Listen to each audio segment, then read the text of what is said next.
Alright everyone, and welcome back to another video on Kaiju number 8. My name is Dfree, and today we are checking out Akari Minase. Let's go ahead and dive into it.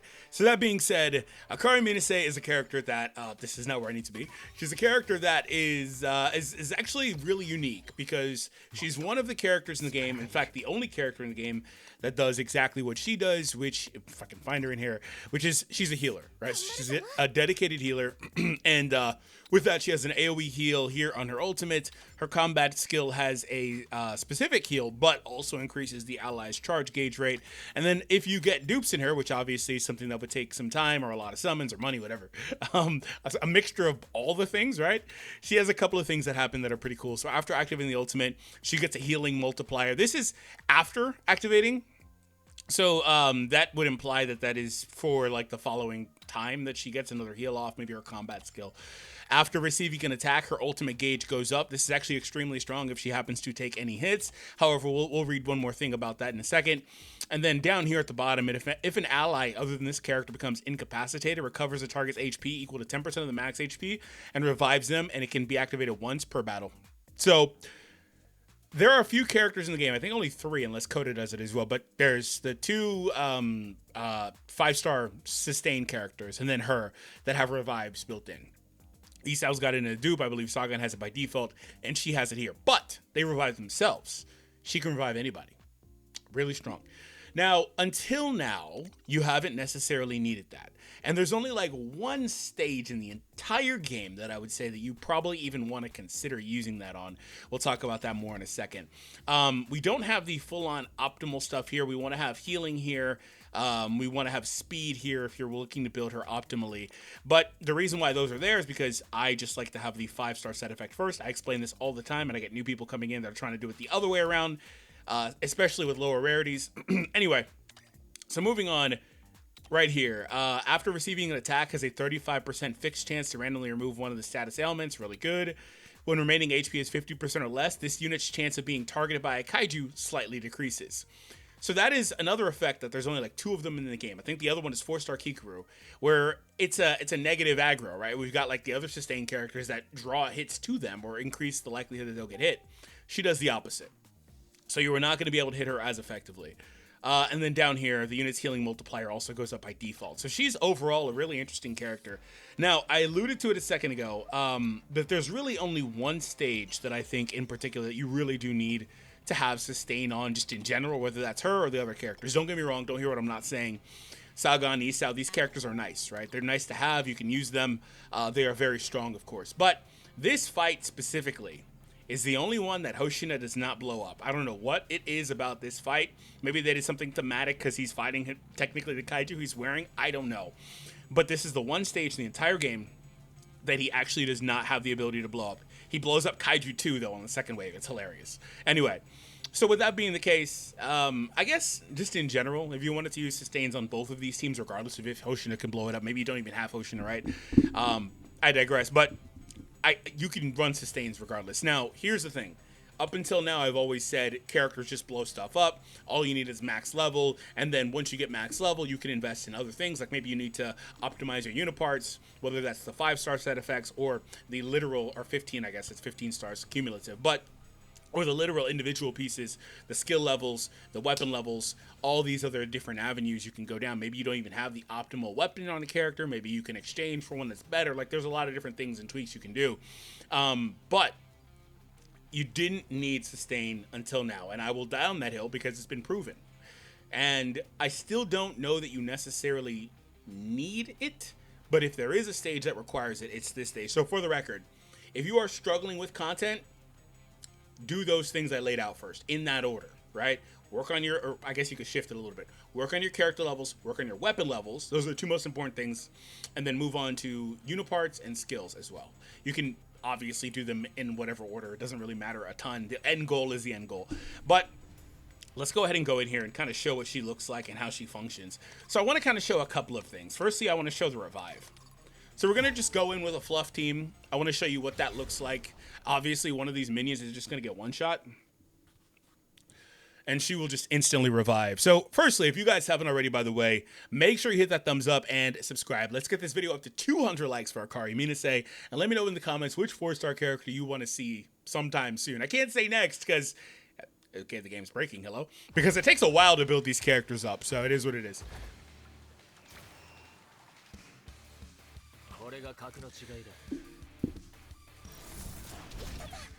Okay, she got a hit. Now they're hitting the wrong characters, bro. Hit the right characters, dog. Can you hit the right ones? That's the first time I've seen that Redo's animation, dude. That's sick. That's actually pretty sick. Oh, I'm gonna get a chance to see what Keiji's here too. I've never seen his either.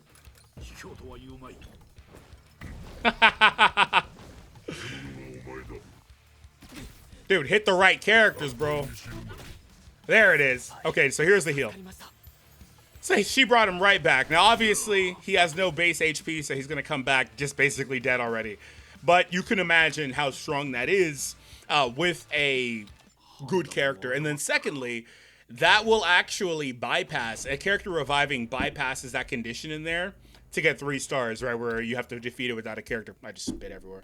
Defeat it without a character going down. So that is another interesting little perk to that. So that's something you can do, right? Win with 0 incapacitated. That should anyway bypass it. I guess I've never really had to trigger a revive, but let me know if you have. It should in theory. So what we're going to do now is we're going to put her in more of a normalized situation, a team that will... Let me actually run Tay in this stage. We'll go Tay. We'll go you, and we do need Blunt, so I'll just put in Kikaru. We'll go with that. So this is more of a normalized situation, like I said. A team that does a couple of things. They should be able to break the plates, and if Gen really gets going, then they should be fine. We'll see what happens. And then also, I'll really be able to leverage her ability to... It's just not a good stage for Gen, though, because there's no extra waves. Anyway, I'll be able to leverage her ability to... take less aggro as we go through if she happens to get low, but also increase allies' ultimate charge as well.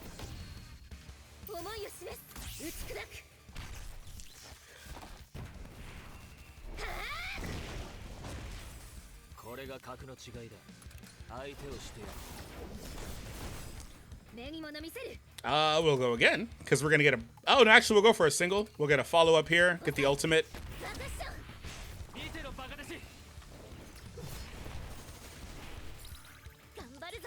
Okay, perfect. So we got the ultimate. I'm going to set her up with her own ult charge. Actually, no, I'll put it on Tay so Tay can get to the fire element hit faster.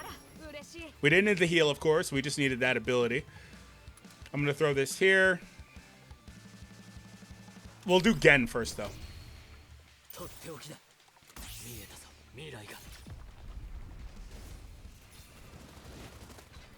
By the way, I am going to do another video with Gen because I changed around his entire kit. And I have something I wanted to show you guys. Anyway. There's one fire plate.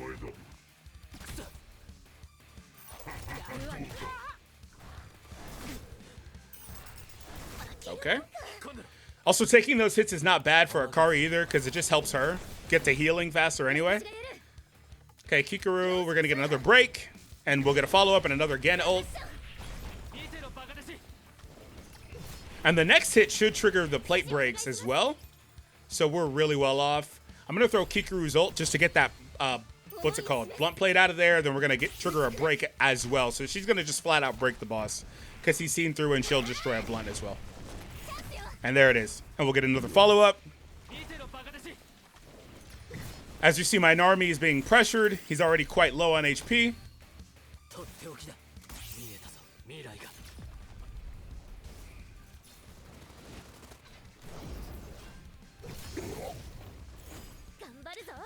Tay did her job as well, by the way, by destroying literally one plate. Literally one plate. We actually needed to get the heal there for the record. That could be bad. That was just me getting a little bit too aggressive. We got a burn there. We need the heal. We need the heal. And we died. But we get the revive. Don't hit him anymore.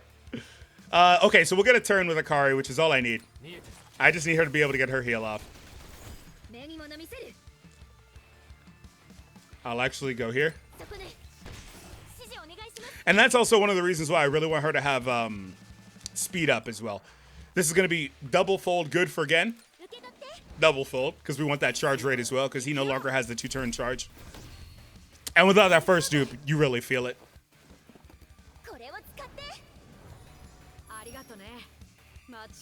And now we're back in the game. She just healed by 1,400, and look at their overall HP.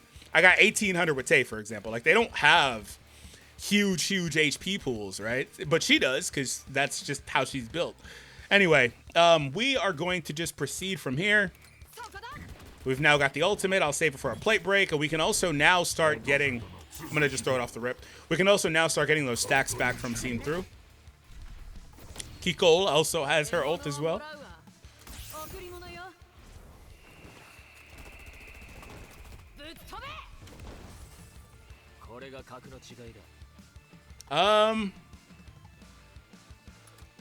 We don't have any core exposed, right? That's the mechanic for this. We don't have anyone that's core exposed, so I'm not going to bother with that.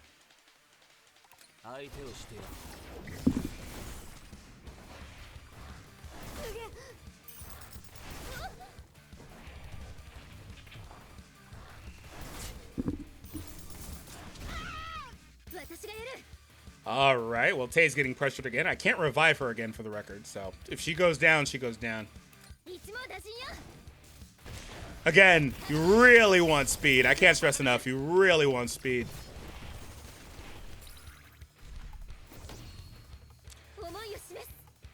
We're going to get another break here, and that means Narumi's going to get the ultimate we need, because he wasn't going to get it without this extra break on the other side guy.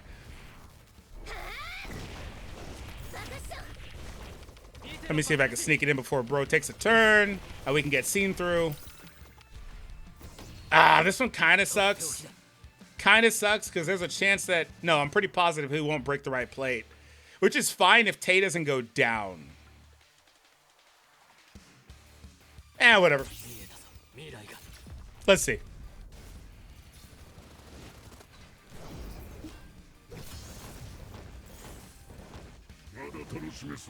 Tay's burning, doing 4,000 damage. That's nice. Okay, that's fine. Thank you for not taking Tay down. I appreciate it. We now have exactly what we need for Tay to finish the job and break again. Right before he got a turn, too. Shame on you, buddy. Follow up, thank you.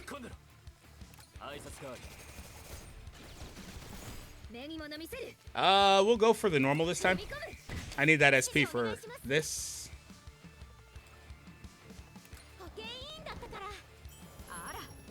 1,800 is a full heal. That's crazy. That's crazy. Oh, crap. I've got to run. Hold on. I'll be right back. I'm going to also have to turn off the face cam, but I'll be right back in a minute. Someone's at my door. And I've got to also get my daughter situated. I lost track of time. 1 second. All right, where was I? I'm all out of whack. I don't know where I was at. I'll go for this now. I don't even know. She's got her ult now, so we're good. Narumi is still a little bit behind. Yeah, he's not. Again, I think. In fact, I'm positive. I mean, I can't really say that his break has been good, but this is just not a great state for him because he can't reload that effect, and he really wants it. Okay, let me jump the line and trigger this, and I'll trigger that.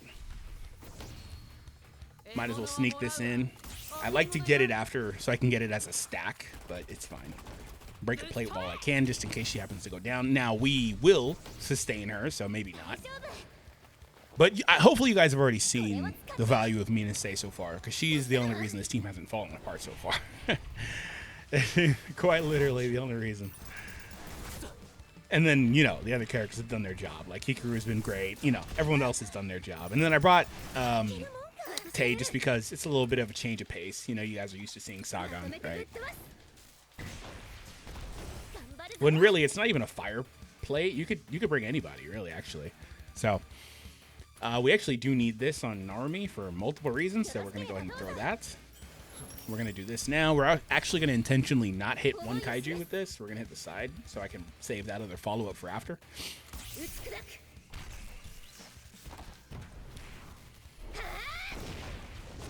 I guess I should have looked at which one was faster in the turn meter. I don't know. It looks like that one was probably not the right one to hit. I don't know. Maybe it was. I can't tell. All right. I wish she had fire on her basic hit. That would have been really good. Defense up. Great. Narumi now gets the ultimate. Thank you for that hit. So now we can start triggering the plate breaking. It's going to kind of line up nicely. It'll just break elementals. Like sometimes if you don't have, like if he has too many plates, it'll break something else, which you really don't want. But this will do what I want because Kikaru will break what I need here in a second.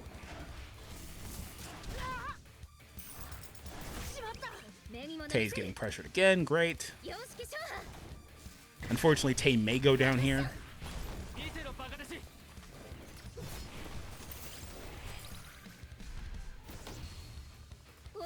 Let's trigger one more hit here. That's 4. So the next time a character takes a turn, then we will get the 5th hit, and that'd be good. So, right before he dies, too. That's great. Who's this? Oh, it's Tei. Of course, he targeted me. Oh my god, bro. I was about to no characters down this, and bad RNG. Great. All right, so there's my no clear objective because he just ruined it.